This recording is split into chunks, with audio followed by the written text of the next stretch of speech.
Good morning, my lovely nurses. I hope you are fine and your family is good. Today, our question is related to the topic is the contributing factors of early postpartum hemorrhage.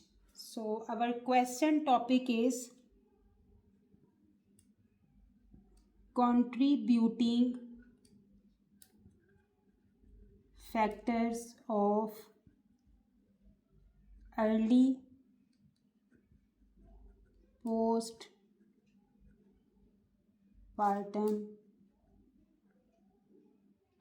hemorrhage. This is our topic that we will discuss in this full question. So, our question is the nurse is checking the chart of a postpartum client who delivered at 12 a.m. Which of the following contributing factors may indicate that the client has a high risk of early postpartum hemorrhage? Select all that apply. Mean we will select more than one option. So in the question, what the nurse should have to check the contributing factors that may indicate that the client has a high risk of early postpartum hemorrhage. They give 5 options there. Before going to the options, I want to explain you what is postpartum hemorrhage and what is early postpartum hemorrhage. So just imagine a woman has just given birth. Woman just given birth. Just imagine. It's a joyful moment. It's a joyful moment. But sometimes after delivery,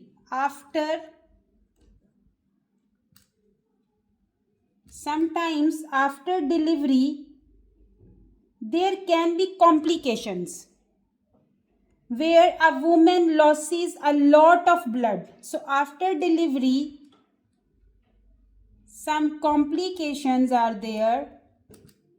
Due to that complications, the woman loses lot of blood.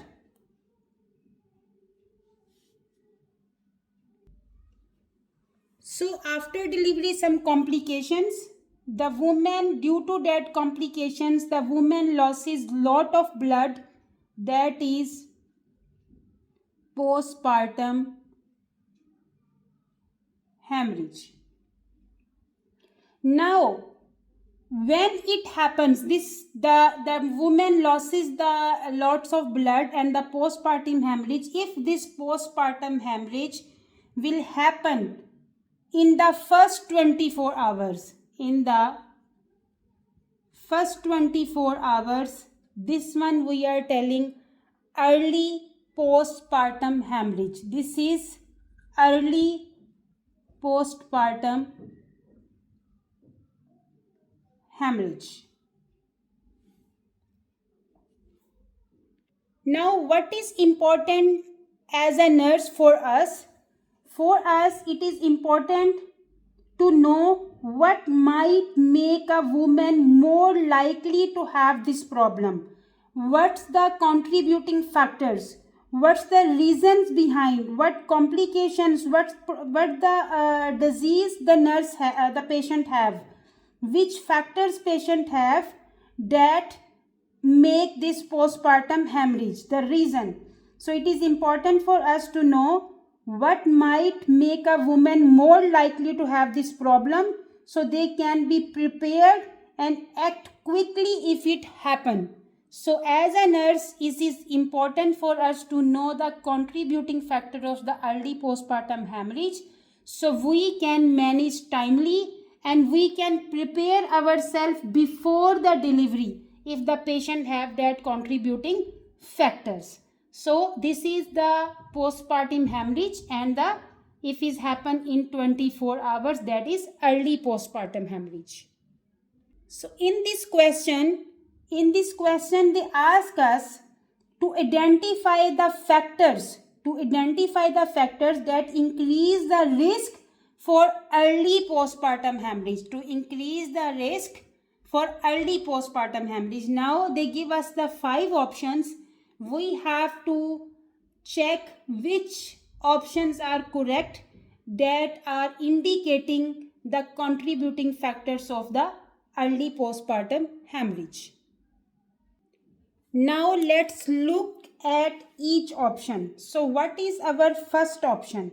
Our first option is drug-free labor and delivery. So what it means? What is drug-free labor and delivery? This means the woman went through labor and delivered her baby without any pain medication, for example epidural. So the drug-free labor and delivery mean the woman went through labor and delivery her baby without any pain medications or drugs to help labor for the progress to the labor. So the patient did not use any medicine, any pain medications to progress to the labor. She did not use any epidural. She did not use any drugs. So this is the meaning drug-free labor and delivery. Now we know what's the meaning of drug-free labor and delivery. Now what other question come in our mind? The next question will come in our mind. Does it increase risk for the contributing factors for the early postpartum hemorrhage? So does it increase risk? No, it does not. It will not increase the risk for early postpartum hemorrhage. In fact, sometimes certain medications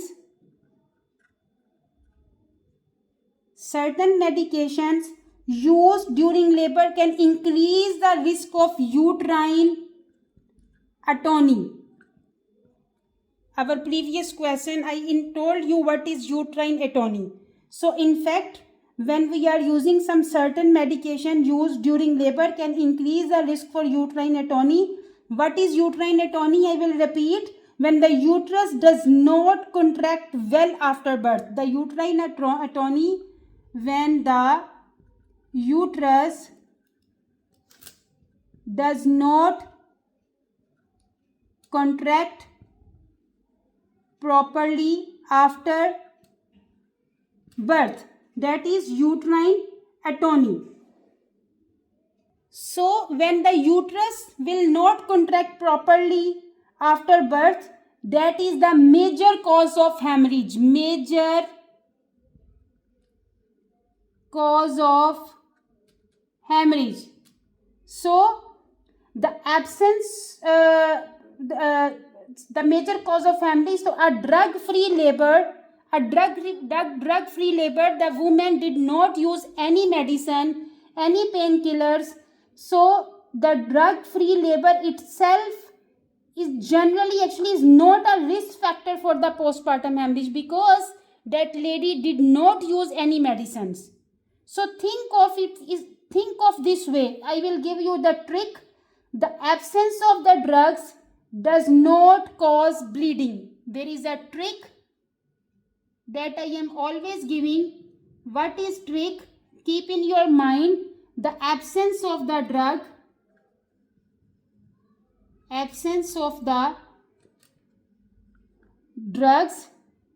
does not cause bleeding. Does not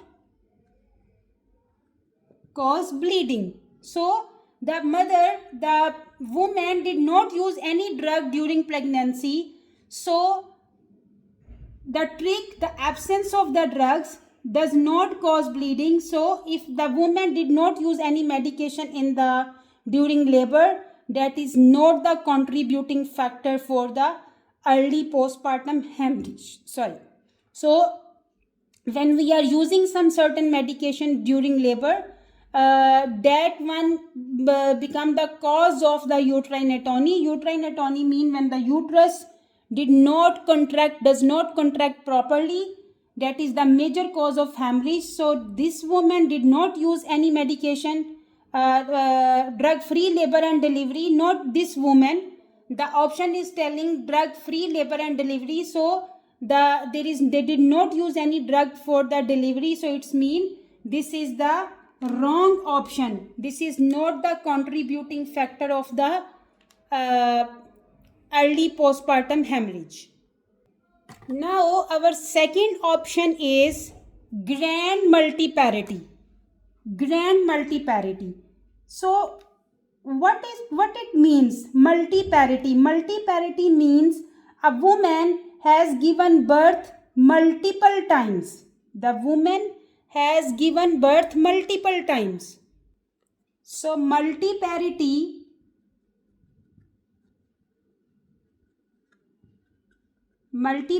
means the woman has given birth multiple times. Now they told their grand multiparity. So grand multiparity mostly refer to a woman who has given birth 5 or more times. Grand multiparity. Grand multiparity mean 5 or more times birth. So the woman who given birth 5 or more times. So this is grand multiparity. Now what question will come in our mind next? Does it increase risk? Because in the question they ask you the contributing factors related to the early postpartum. So the grand multiparity, we already know what is this. What's the meaning of grand multiparity? Now the second question will come in our mind. Does it increase risk? Yes, it does. How? So the second question will come. It will increase risk? Yes, it does. So how it will increase the risk? Why? So each time a woman has a baby, her uterus stretches. When the mother is giving birth, every time the uterus stretches. So uterus stretches significantly. Every time when mother is giving birth, the uterus stretches significantly. After many pregnancies, the uterus can become a bit tired. When mother is giving again birth, the uterus become tired.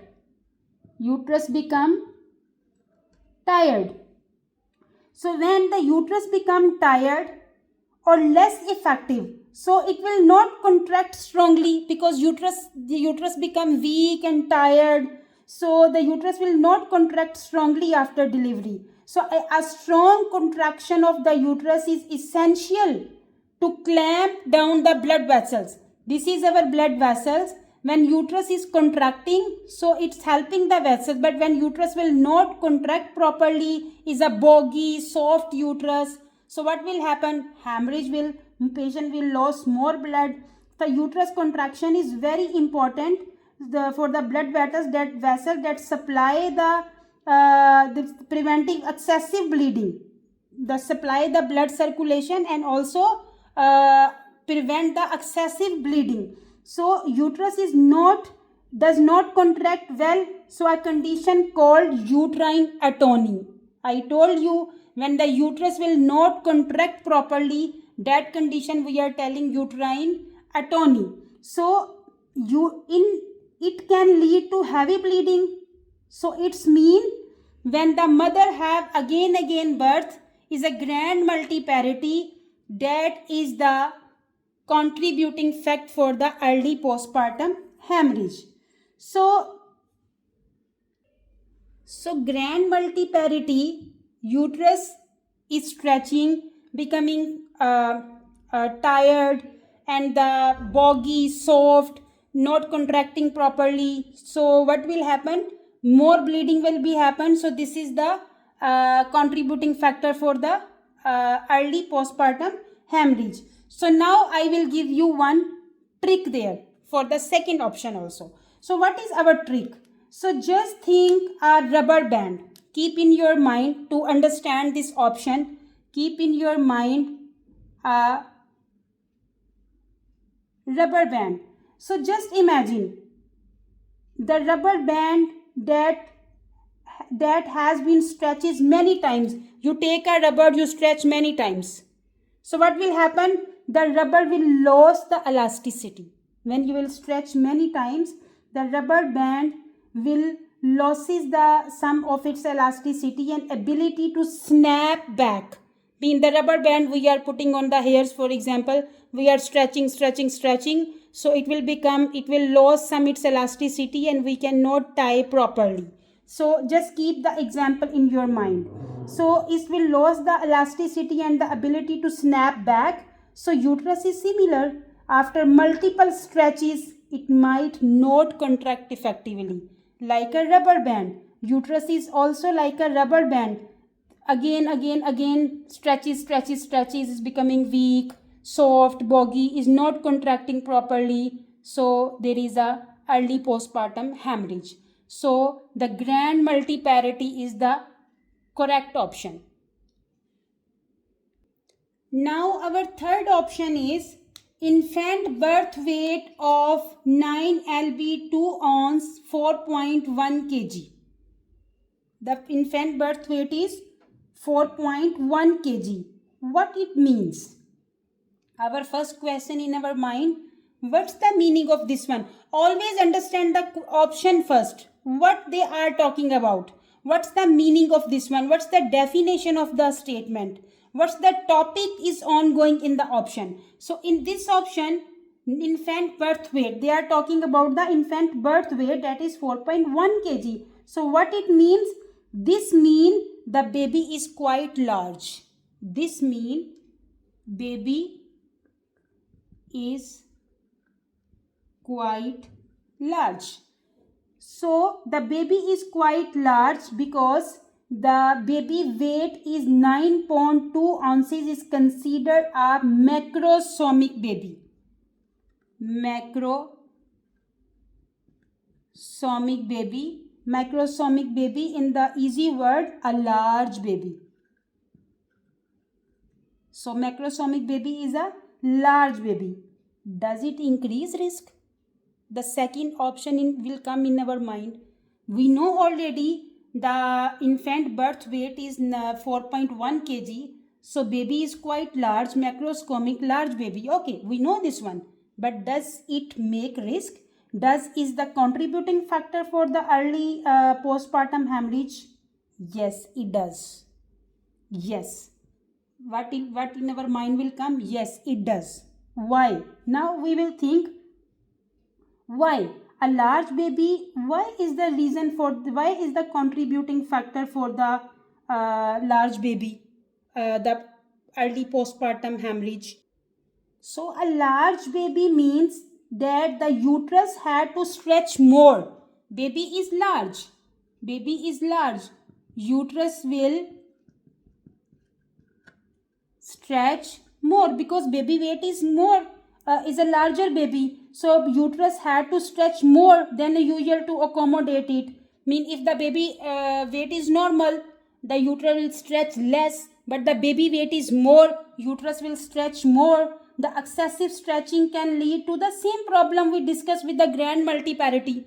In the grand multiparity also uterus stretching again. I give you the trick, the rubber band. We will stretch again. So it will lose the elasticity. It will lose the ability to snap up again. So the large baby is also stretching the uterus more if we will comparison with the normal weight baby. So a very stretched uterus has a harder time to contracting back down firmly after birth. So when the baby will deliver, it's very difficult for the uterus to become firm again, contracted back to the same position. So it increasing the risk for bleeding. So also a large baby can sometimes lead to a more difficult or prolonged labor. So because it's difficult to deliver the baby, so the large baby will more difficult, or the prolonged labor is the cause. So even trauma to the birth canal, when they will deliver, sometimes tears are coming, the vaginal tears. So because the large baby very difficult to deliver the baby, so there will be a trauma. It can contribute to the hemorrhage, is a contributing factor of the early postpartum hemorrhage. So a quite large baby, macrosomic baby, will due to the large baby, uterus will not stretch, uterus is stretching more if we will comparison with the normal weight baby. Due to this reason is the contributing factor for the early postpartum hemorrhage. Now I will again give you one trick there. So what will be trick there? Here will be a trick from me. So what is the trick? The trick is, if you blow up a balloon really big, the balloon, we are blowing balloon big. So blowing balloon really big, it's harder for it to completely shrink. When the balloon is very big, it's very harder to completely shrink back to its original size compared to a balloon that was only partially inflated. If we will blow a balloon partially inflated, this is easy to shrink on the normal size, the original size. But if we will blow balloon too much big, is very difficult to bring back to its original size compared to a balloon that was only partially inflated. So the uterus with the large baby like really a big balloon. So when baby will deliver, uterus will not contract properly, is a contributing factor for the early postpartum hemorrhage. When uterus is not contracting properly, there will be a hemorrhage. So the trick is like a balloon. Why I am giving you trick? So you will not forget the options. So infant birth weight 9 lb 4.1 kg. Yes, it is the contributing factor for the early postpartum hemorrhage. So our next option is labor lasting 12 hours. Labor lasting 12 hours. First we will check what's the meaning of this one. So it's mean the duration of the labor. Duration of the labor. So we will say the duration of the labor is 12 hours. 12 hours is actually a fairly typical length for the labor. Typical length. So the typical length for the labor, if we will tell, especially for first time mothers also, while some labors are shorter, but 12 hours is not considered excessively long in most cases. Mean the 12 hours is a typical length for the duration of the labor. Is not like a prolonged labor, no. Is the typical length is a normal 12 hours duration of labor. So this is the definition of the labor lasting 12 hours, mean the duration of the labor is 12 hours. Does it increase risk? So the second question it will come in our mind. Does it increase risk? I don't think so. Generally no, directly not. While extremely prolonged labor, if the labor is too much prolonged as over 24 hours or a prolonged active phase, can be the risk factor, but the 12 hours alone are usually not considered a significant risk factor for the early postpartum hemorrhage. Prolonged labor can sometimes exhaust the mother, no? The prolonged labor exhausts the uterus also, so making it less effective of contracting, but the 12 hours is not the early postpartum hemorrhage contributing factors, because the 12 hours is a typical length. So if the prolonged labor is there, yes, is a risk factor for the early postpartum hemorrhage, but the 12 hours is not. So think of this way. So there will be a trick also. What is trick? The trick is, for example, as a nurse, I am doing 8 hours duty. I am doing 12 hours duty. So this one I am habitual. I am doing big D also 12 hours. I am doing small d also 9 hours, 8 hours duty. But if my manager will tell me, today you will do 24 hours duty continue, what will happen? I will be too much exhausted. I will be maybe about to cry. So 24 hours duty continue, it will exhaust me, is not good for me. So the 8 hour, 12 hours duty I can afford. I can do it. I can manage this one. But the 24 hours duty, the prolonged duty, the long duty is very difficult for me as a human being. So the 24-hour duty, no, it will be very difficult. So just take this trick in your mind. The 12 hours duty I am doing, 12 hours night I am doing, no problem, I can manage. But the long duty, 24 hours continued duty is really difficult for me. So this is the trick for the fourth option. So fourth, the labor lasting 12 hours is not the contributing factor for the early postpartum hemorrhage. The last option is the third stage of labor lasting 1 hour. So what will our first question, what it mean? What's the meaning of the third stage of labor? So is the period after the baby is born but before the placenta delivered. Before the placenta. Baby delivered already. Now we are waiting to deliver the placenta. So the meaning is the third stage of labor is the period after the baby is born but before the placenta is delivered. So normally this stage is quite short. The third stage. Usually lasting 5 to 30 minutes, we can say. 5 to 30 minutes the placenta will be delivered. So this is quite high. 1 hour means that we are waiting for the placenta to deliver for 1 hour. So this is quite is prolonged time. So does it increase risk? Our second question will come in our mind. Yes. This will increase the risk. Why? A prolonged third stage longer than 30 minutes is often a concern. Mean the placenta we are waiting for 1 hour to deliver? No. Is the concern. Why placenta not yet delivered? So, and 1 hour is definitely prolonged. 1 hour is prolonged. Definitely prolonged.